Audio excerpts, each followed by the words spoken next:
না, কিছু গল্প রাতের ঘুম কেড়ে নেয়।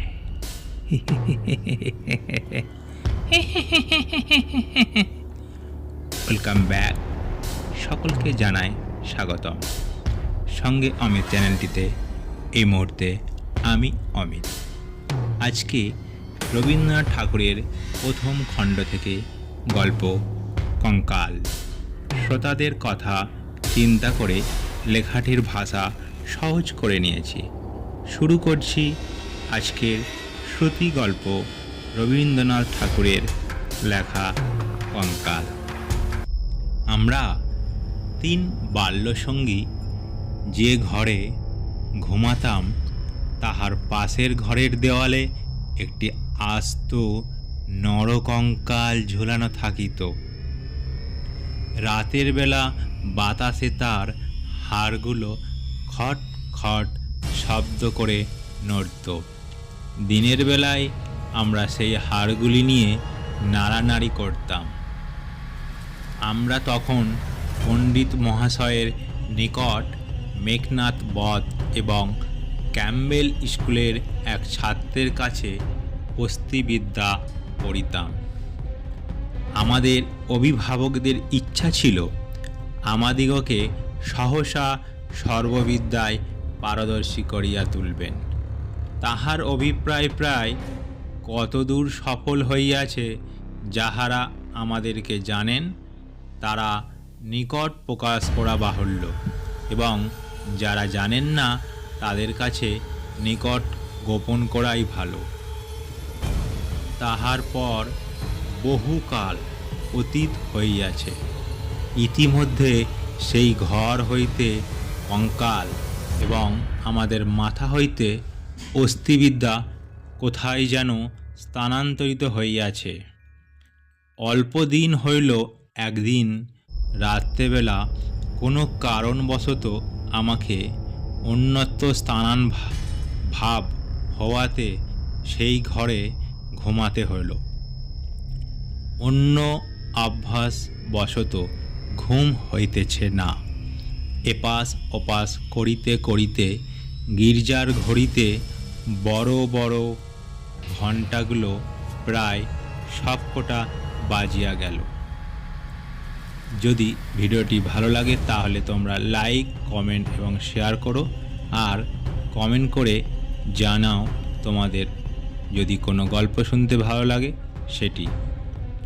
চলুন আবার গল্পে ফিরে আসি। এমন সময়ে ঘরের কোণে যে তেলের সেজ জ্বলিতেছিল, সেটা প্রায় মিনিট 5 ধরিয়া খাইতে খাইতে একেবারেই নিভিয়া গেল। ইতিপূর্বেই আমাদের বাড়িতে 2-1টা দুর্ঘটনা ঘটিয়াছে, তাই এই আলো নেভা হইতে সহজেই মৃত্যুর কথা মনে উদয় হইল। মনে হইল এই যে রাত্রি 2 প্রহরে একটি দীপশিখা চির অন্ধকারে মিলাইয়া গেল, প্রকৃতির কাছে ইহাও যেমন, আর মানুষের ছোট্ট ছোট্ট প্রাণ শিখা কখনো দিনে কখনো রাতে হঠাৎ নিভে বিস্মিত হইয়া যায়, তাহাও তেমনি। ক্রমে সেই কঙ্কালের কথা মনে পড়িল। তাহার জীবিতকালের বিষয় কল্পনা করতে করতে সহসা মনে হলো একটি চেতন পদার্থ অন্ধকারে ঘরের দেওয়াল হাত হারাইয়া আমার মশারির চারিদিকে ঘুরে ঘুরে বেড়াইতেছে। তাহার ঘন ঘন নিঃশ্বাসের শব্দ শোনা যাচ্ছে। সে যেন কি খুঁজতেছে, কিন্তু পাচ্ছে না, এবং দ্রুততর বেগে ঘরের চারিদিকে ঘুরছে। নিশ্চয়ই বুঝিতে পারিলাম সমস্তই আমার নিদ্রাহীন উষ্ণ মস্তিষ্কের কল্পনা, এবং আমারই মাথার মধ্যে বঁ বঁ করিয়া যে রক্ত ছুটিতেছে তাহাই দ্রুত পদশব্দের মতো শোনা যাচ্ছে, কিন্তু তবু গা ছম ছম করিতে লাগিল। জোর করিয়া এই অকারণ ভয় ভাঙিবার জন্য বলিয়া উঠিলাম, কেহ? পদশব্দ আমার মশারির কাছে আসিয়া থেমে গেল এবং একটা উত্তর শুনিতে পাইলাম, আমি। আমার সেই কঙ্কালটা কোথায় গেছে তাই খুঁজতে আসিয়াছি। আমি ভাবিলাম, নিজের কাল্পনিক সৃষ্টির কাছে ভয় দেখানো কিছু নয়। পাশ বালিশটা সবলে আঁকড়িয়া ধরিয়া চিরপরিচিতের মতো অতি সহজে সুরে বলিলাম, এই দুপুর রাত্রে বেশ কাজটি বাহির করিয়াছ। তা সে কঙ্কালে এখন আর তোমার কি আবশ্যক? অন্ধকারে মশারির অত্যন্ত নিকট হইতে উত্তর আসিল, বল কি? আমার বুকের হাড় যে তাহারই মধ্যে ছিল, আমার ২৬ বৎসরের যৌবন যে তাহার চারিদিকে বিকশিত হইয়াছিল, একবার দেখিতে ইচ্ছে করে না? আমি তৎক্ষণাৎ বলিলাম, হ্যাঁ, কথাটা সঙ্গত বটে। তা তুমি সন্ধান করগে যাও, আমি একটু ঘুমাইবার চেষ্টা করি। সে বলিল, তুমি একলা আছো বুঝি? তবে একটু বসি, একটু গল্প করা যাক। ৩৫ বৎসর পূর্বে আমিও মানুষের কাছে বসিয়া মানুষের সঙ্গে গল্প করিতাম। সেই ৩৫টি বৎসর আমি কেবল শ্মশানের বাতাসের হু হু শব্দ করিয়া ঘুরে বেরিয়েছি। আজ তোমার কাছে বসে আর একবার মানুষের মতো গল্প করি। অনুভব করলাম আমার মশারির কাছে কে বসল। নিরুপায় দেখিয়া আমি বেশ একটু উৎসাহের সহিত বললাম, সেই ভালো, যাহাতে মন বেশ প্রফুল্ল হইয়া উঠে এমন একটা কিছু গল্প বলো। সে বলিল, সবচেয়ে মজার কথা যদি শুনিতে চাও তো আমার জীবনের কথা বলি। গির্জার ঘড়িতে ঢং ঢং করিয়া রাত্রি তখন ২টো বাজিল। যখন মানুষ ছিলাম এবং ছোট ছিলাম তখন এক ব্যক্তিকে যমের মতো ভয় করতাম। তিনি ছিল আমার স্বামী। মাছকে বড়শি দিয়ে ধরিলে তাহার যেমন মনে হয়, আমারও সেইরূপ মনে হতো। অর্থাৎ কোনো এক সম্পূর্ণ পরিচিতি জীব যেন বড়শিতে গাঁথিয়া আমাকে আমার স্নিগ্ধ গভীর জন্ম জলাশয় হইতে টান মারিয়া ছিনিয়া লইয়া যাইতেছে। কিছুতে তাহার হাত হইতে পরিত্রাণ নাই। বিবাহের ২ মাস পরে আমার স্বামীর মৃত্যু হলো এবং আমার আত্মীয় স্বজনরা আমার হয়ে অনেক বিলাপ পরিতাপ করিলেন। আমার শ্বশুর অনেকগুলি লক্ষণ মিলিয়া দেখিয়া শাশুড়িকে বলিলেন, শাস্তে যাহাকে বলে বিষ কন্যা, এ মেয়েটি তাই। সে কথা আমার স্পষ্ট মনে আছে। শুনিতেছে, কেমন লাগিতেছে? আমি বলিলাম, বেশ, গল্পের আরম্ভটি বেশ মজার। তবে শোনো। আনন্দে বাপের বাড়ি ফিরিয়া আসিলাম। ক্রমে বয়স বাড়িতে লাগিল। লোকে আমার কাছে লুকাইতে চেষ্টা করিত, কিন্তু আমি নিজে বেশ জানিতাম আমার মতো রূপসী এমন যেখানে সেখানে পাওয়া যায়। তোমার কি মনে হয়? খুব সম্ভব, কিন্তু আমি তোমাকে কখনোই দেখি নাই। দেখো নাই কেন? আমার সেই কঙ্কাল।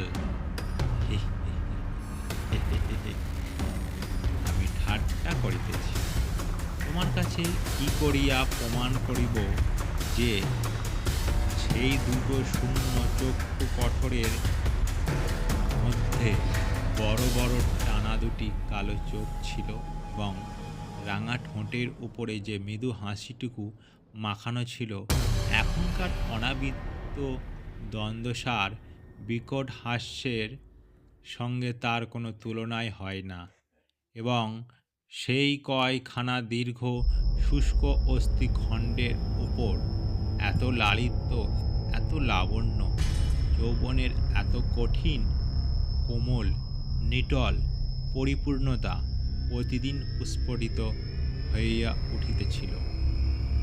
তোমাকে তাহা বলিতে গেলে হাসি পায় এবং রাগও ধরে।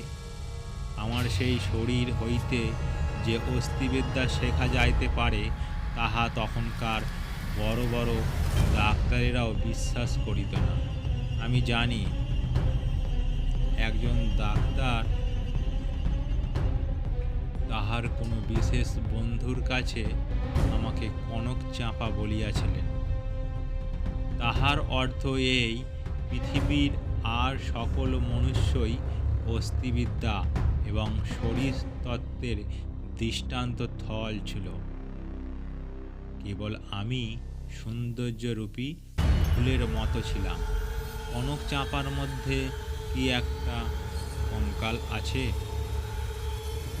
আমি যখন চলিতাম তখন বুঝিতে পারিতাম যে একখণ্ড হীরা নড়াইলে তাহার চারিদিক হইতে যেমন আলো ঝকমক করিয়া উঠে, আমার দেহের প্রত্যেক গতিতে তেমনি সৌন্দর্যের ভঙ্গি নানা স্বাভাবিক হিললিলে চারিদিকে ভাঙিয়া পড়িত।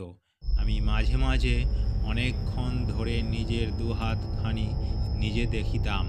পৃথিবীর সমস্ত উদ্ধত পুরুষের মুখে রাস লাগাইয়া মধুরভাবে ভাগাইয়া ধরিতে পারে এমন দুইখানি হাত। সুভদ্রা যখন অর্জুনকে লইয়া দীপ্ত ভঙ্গিতে আপনার বিজয় রথ বিস্মিত 3 লোকের মধ্যে চালাইয়া লইয়া গিয়েছিলেন, তাহার বোধ করি এইরূপ দুখানি অশ্রুল সুডল বাহু, আরক্ত করতল এবং লাবণ্য শিকার মতো অঙ্গুলি ছিল। কিন্তু আমার সেই নির্লজ্জ নিরাভরণ চিরবিদ্ধ কঙ্কাল তোমার কাছে আমার নামে মিথ্যা সাক্ষ্য দিয়াছে। আমি তখন নিরুপায়, নিরুত্তর ছিলাম। এই জন্য পৃথিবীর সবচেয়ে তোমার উপর আমার বেশি রাগ। ইচ্ছে করে আমার সেই 16 বৎসরের জীবন্ত যৌবন তাপে উত্তপ্ত আরিত্রিম রূপখানি একবার তোমার চোখের সামনে দাঁড় করায়। বহুকালের মতো তোমার 2 চক্ষের নিদ্রা ছুটাইয়া দিই।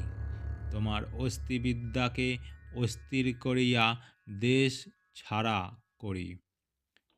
আমি বলিলাম, তোমার গা যদি থাকিত তো গা ছুঁইয়া বলিতাম, সে বিদ্যার লেশ মাত্র আমার মাথায় নাই।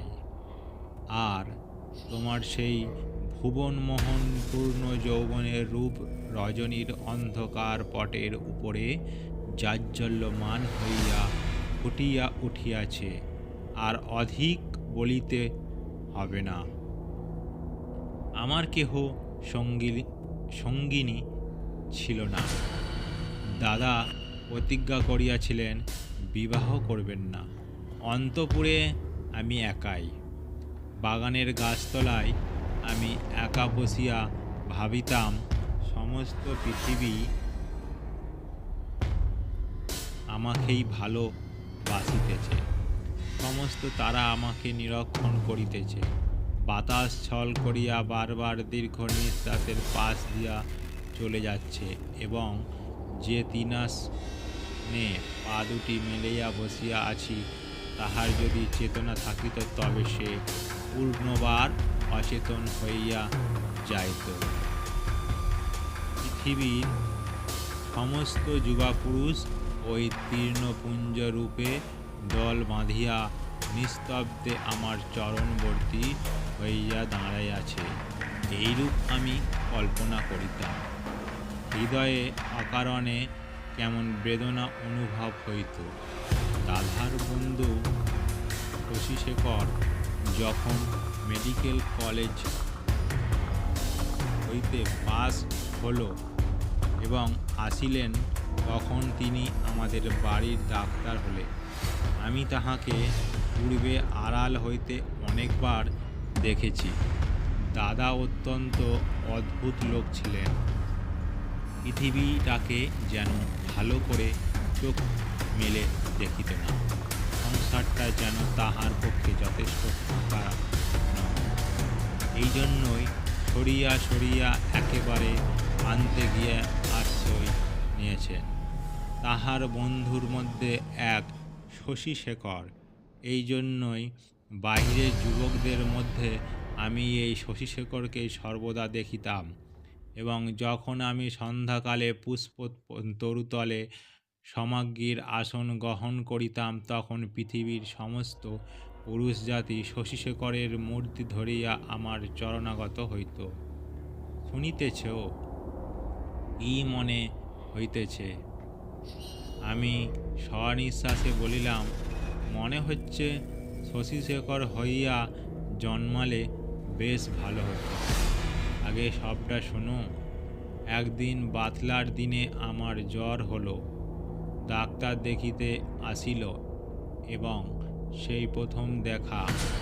আমি জানলার দিকে মুখ করেছিলাম। সন্ধ্যার লাল আভাটা পড়ে রুগণ মুখের বিবর্তনা যাহাতে দূর হয়। ডাক্তার যখন ঘুরে ঢুকাইয়া আমার মুখের দিকে একবার চাইলেন, তখন আমি মনে মনে ডাক্তার হইয়া কল্পনায় নিজের মুখের দিকে চাহিলাম। সেই সন্ধ্যালোকে কোমল বালিশের উপরে একটি ঈষৎ ক্লিষ্ট কুসুম প্লব মুখ, অসংযমিত চূর্ণকুন্তল ললাটের উপর এসে পড়েছে এবং লজ্জায় আনমিত বড় বড় চোখের পল্লব কপালের ওপর ছায়া বিস্তার করেছে।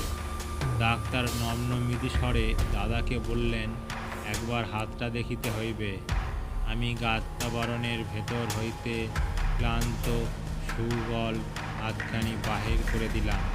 একবার হাতের দিকে চাইয়া দেখিলাম, যদি নীলবর্ণ কাঁচের চুড়ি পরিতে পারিতাম তো আরও বেশ মানাইত। রোগীর হাত লইয়া নাড়ি দেখিতে ডাক্তারের এমন ইতস্তত ইতিপূর্বে কখনো দেখি না। অত্যন্ত অসংলগ্নভাবে কম্পিত আঙুলিতে নাড়ি দেখিলেন এবং তিনি আমার জ্বরের উত্তাপ বুঝিলেন। আমিও তাহার অন্তরের নাড়ি কিরূপ চলিতেছে কতকটা আভাস পাইলাম। বিশ্বাস হচ্ছে না। আমি বলিলাম, অবিশ্বাসের কোনো কারণ দেখিতেছি না। মানুষের নাড়ি সকল অবস্থায় সমান চলে না। কালক্রমে আরও 2-4 বার রোগ ও আরোগ্য হইবার পরে দেখিলাম, আমার সেই সন্ধ্যাকালের মানস সভায় পৃথিবীর কোটি কোটি পুরুষ সংখ্যা অত্যন্ত হ্রাস হইয়া কমে একটি আসিয়া ঠেকিল। আমার পৃথিবী প্রায় জনশূন্য হইয়া আসিল। জগতে কেবল একটি ডাক্তার এবং একটি রোগী অবশিষ্ট রইল। আমি গোপনে সন্ধ্যাবেলায় একটি বাসন্তী রঙের কাপড় পরিতাম, ভালো করিয়া খোঁপা বাঁধিয়া মাথায় একগাছি বেলফুলের মালা জড়াইতাম। একটি আয়না হাতে লইয়া বাগানে গিয়া বসিতাম। কেন, আপনাকে দেখিয়া কি আর পরিতৃপ্তি হয় নাই? বাস্তবিকই হয় নাই। কেননা আমি তো আপনাকে দেখিতাম না। আমি যখন তখন একলা বসিয়া 2 জন হইতাম। আমি তখন ডাক্তার হইয়া আপনাকে দেখিতাম, মুগ্ধ হইতাম এবং ভালোবাসিতাম এবং আদর করিতাম। অথচ প্রাণের ভেতরে একটি দীর্ঘ নিঃশ্বাস সন্ধ্যা বাতাসের মতো হু হু করিয়া উঠিত। সেই হইতে আমি আর একলা ছিলাম না। যখন চলিতাম নত নেত্রে চাহিয়া দেখিতাম পায়ের অঙ্গুলিগুলি পৃথিবীর উচ্চে কেমন করিয়া পড়িতেছে, এবং ভাবিতাম সেই পদক্ষেপ আমাদের নতুন পরীক্ষিতীর্ণ ডাক্তারের কেমন লাগে। মধ্যাহে জানালার বাইরে ঝাঁ ঝাঁ করিত, কোথাও সারা শব্দ নাই। মাঝে মাঝে একটা চিল অতি দূর আকাশে শব্দ করিয়া উড়িয়া যাইত, এবং আমাদের উদ্যান প্রাচীরের বাহিরে খেলেনাওয়ালা সুর ধরিয়া চাই খেলেনা চাই, চুড়ি চাই করিয়া ডাকিয়া যাইত। আমি একখানি ধপধপে চাদর পাতিয়া নিজের হাতে বিছানা করিয়া শয়ন করিতাম। একখানি অনাবৃত বাহু কমল বিছানার উপর যে অনাদার মেলিয়া দিয়া ভাবিতাম, এই হাতখানি এমনি ভঙ্গিতে কে যেন দেখিতে পাইল, কে যেন দুইখানি হাত দিয়া তুলিয়া লইল, কে যেন ইহার আরক্ত করতলের উপর চুম্বন রাখিয়া দিয়া আবার ধীরে ধীরে ফিরিয়া যাইতেছে। মনে করো এইখানেই গল্পটা যদি শেষ হয় তাহলে কেমন হয়? আমি বললাম, মন্দ হয় না, একটু অসম্পূর্ণ থাকে বটে, কিন্তু সেইটুকু আপন মনে পূরণ করিয়া লইতে বাকি রাতটুকু বেশ কাটিয়া যায়। কিন্তু তাহা হইলে গল্পটা যে বড় গম্ভীর হইয়া পড়ে। ইহার উপহাসটুকু থাকে কোথায়? ইহার ভেতরকার কঙ্কালটা তাহার সমস্ত দাঁত কটি মিলিয়া দেখা দেয়। কই, তারপরে শোনো, একটুখানি প্রসার হইতে আমাদের বাহির একতলায় ডাক্তার তাহার ডাক্তারখানা খুলিলেন। তখন তাহাকে আমি মাঝে মাঝে হাসিতে হাসিতে ঔষধের কথা, বিষের কথা, কি করিলে মানুষ সহজে মরে, এই সকল কথা জিজ্ঞাসা করিতাম। ডাক্তারির কথায় ডাক্তারের মুখ খুলিয়া যাইত। শুনিয়া শুনিয়া মৃত্যু যেন পরিচিতির ঘরের লোকের মতো হইয়া গেল। ভালোবাসা এবং মরণ, কেবল এই দুটোকেই পৃথিবীময় দেখিলাম। আমার গল্পে প্রায় শেষ হইয়া আসিয়াছে, আরও বড় বাকি নাই। আমি মৃদুস্বরে বললাম, রাত্রিও প্রায় শেষ হইয়া আসিল। কিছুদিন হইতে দেখিলাম ডাক্তারবাবু বড় অন্যমনস্ক এবং আমার কাছে যেন ভারী অপ্রতিভ। একদিন দেখিলাম তিনি কিছু বেশি রকম সাজসজ্জা করিয়া দাদার কাছে তাহার জুড়ি ধার রইলেন, এবং রাত্রে কোথায় যাইবেন। আমি আর থাকিতে পারিলাম না, দাদার কাছে গিয়া নানা কথার পর জিজ্ঞাসা করিলাম, হ্যাঁ দাদা, ডাক্তারবাবু আজ জুড়ি লইয়া কোথায় যাইতেছেন? সংক্ষেপে দাদা বলিলেন, মরিতে। আমি বলিলাম, না, সত্য করিয়া বলো না। তিনি পূর্বাপেক্ষা কিঞ্চিৎ খোলসা করিয়া বলিলেন, বিবাহ করিতে। আমি বলিলাম, সত্য নাকি? বলিয়া অনেক হাসিতে লাগিলাম। অল্প অল্পে শুনিলাম এই বিবাহে ডাক্তার 12,000 টাকা পাইবেন। কিন্তু আমার কাছে এ সংবাদ গোপন করিয়া আমাকে অপমান করিবার তাৎপর্য কি? আমি কি তাহার পায়ে ধরিয়া বলেছিলাম যে এমন কাজ করিলে আমি বুক কাটিয়া মরিব? পুরুষদের বিশ্বাস করিবার জো নাই। পৃথিবীতে আমি একটিমাত্র পুরুষ দেখিয়াছি এবং এক মুহূর্তে সমস্ত জ্ঞান লাভ করিয়াছি। ডাক্তার রোগী দেখিয়া সন্ধ্যার পূর্বে ঘরে আসিল। প্রচুর পরিমাণে হাসিতে হাসিতে বলিলাম, এই ডাক্তার মহাশয়, আজ নাকি আপনার বিবাহ? আমার প্রফুল্লতা দেখিয়া ডাক্তার যে কেবল অপ্রতিভ হইলেন তাহা নয়, ভারী বিমর্ষ হইয়া গেলেন। জিজ্ঞাসা করিলেন, বাজনা বাদ্য কিছু নাই যে? শুনিয়া তিনি ঈষৎ একটু নিঃশ্বাস ফেলিয়া বলিলেন, বিবাহ ব্যাপারটা কি এতই আনন্দের? শুনিয়া আমি হাসিয়া অস্থির হইয়া গেলাম। এমন কথাও তো কখনো শুনি নাই। আমি বলিলাম, সে হইবে না, বাজ না চাই আলো চাই। দাদাকে এমনি ব্যস্ত করিয়া তুলিলাম যে দাদা তখনই রীতিমতো উৎসবের আয়োজনে প্রবৃত্ত হইলেন। আমি কেবল এই গল্প করিতে লাগিলাম।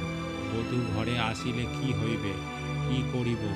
জিজ্ঞাসা করিলাম, আচ্ছা ডাক্তার মহাশয়, তখন কি আপনি রোগীর নাড়ি টিপিয়া বেড়াইবেন?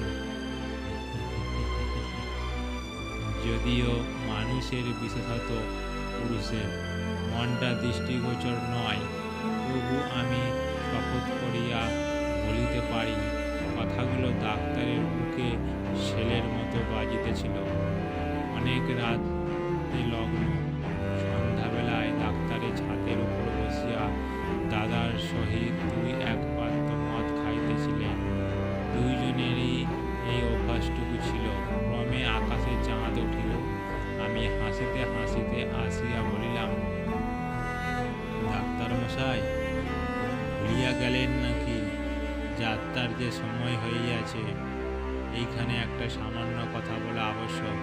ইতিমধ্যে আমি গোপনে ডাক্তারখানায় গিয়ে খানিকটা গুঁড়া সংগ্রহ করিয়া আনিয়াছিলাম এবং সেই গুঁড়ার কিয়ৎ সুবিধা মতো অলক্ষিতে ডাক্তারের গ্লাসে মিশাইয়া দিয়াছিলাম। কোনো গুঁড়া খাইলে মানুষ মরে, ডাক্তারের কাছে শিখিয়াছিলাম। ডাক্তার এক চুমুকে গ্লাসটি শেষ করিয়া কিঞ্চিৎ আর্দ্র গদগদ কণ্ঠে আমার মুখের দিকে মর্মান্তিক দৃষ্টিপাত করিয়া বলিলেন, তবে চলিলাম। বাঁশি বাজিতে লাগিল। আমি একটি বারাণসী শাড়ি পরিলাম। যতগুলো গহনা সিন্ধুকে তোলা ছিল সবগুলি বাহির করিয়া পড়িলাম। দিদিতে বড় করিয়া সিঁদুর দিলাম। আমার সেই বকুল তলায় বিছানা পাতিলাম। বড় সুন্দর রাত্রি, ফুটফুটে জ্যোৎস্না সুপ্ত জগতের ক্লান্তি হরণ করিয়া দক্ষিণে বাতাস বইতেছে। জুঁই আর বেল ফুলের গন্ধে সমস্ত বাগান আমোদ করিয়াছে। বাঁশির শব্দ যখন ক্রমে দূরে চলিয়া গেল, জ্যোৎস্না যখন অন্ধকার হইয়া আসিতে লাগিল, সেই তরু পল্লব এবং আকাশ আজন্মকালের ঘরে দুয়ার লইয়া পৃথিবী যখন আমার চারদিক হইতে মায়ার মতো মিলাইয়া যাইতে লাগিল, তখন আমি নেত্র নিমীলন করিয়া হাসিলাম। ইচ্ছা ছিল যখন লোকে আসিয়া আমাকে দেখিবে, তখন এই হাসিটুকু যেন রঙিন নেশার মতো আমার ঠোঁটের কাছে লাগিয়া থাকে। ইচ্ছা ছিল যখন আমার অনন্ত রাত্রির বাসর ঘরে ধীরে ধীরে প্রবেশ করিবে, তখন এই হাসিটুকু এখন হইতে মুখে করিয়া লইয়া যাইব। কোথায় বাসর ঘর আমার, সে বিবাহের বেশ কোথায়?